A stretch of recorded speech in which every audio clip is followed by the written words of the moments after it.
ಮಲ್ಲಿಗೆ ಮಂಟಪವ ನನ್ನ ಮನಸ್ಸಲ್ಲಿ ಕಟ್ಟಿಸುವೆ, ಅಂದದ ಸಿರಿದೇವಿಯ ಅಲ್ಲಿ ಬಚ್ಚಿಟ್ಟು ಪೂಜಿಸುವೆ.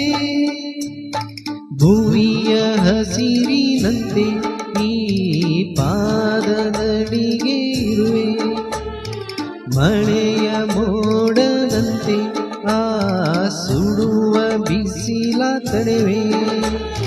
ಬಾಳ ತುಂಬ ನಾ ಬರುವೆ, ಹತ್ತಕ್ಕೆ ರೇಖೆಯ ಆಗಿರುವೆ. ಚಂದ ಚಂದದ ಸೇವಂತಿಯ ಅಂದಕ್ಕೆ ಕಾವಲು ನಾನಿರುವೆ. ಸೇವಂತಿಯೇ ಸೇವಂತಿಯೇ ನನ್ನಾಸೆ ಅಲೆಯಲ್ಲಿ ಗಮ್ಮಂತಿಯೇ,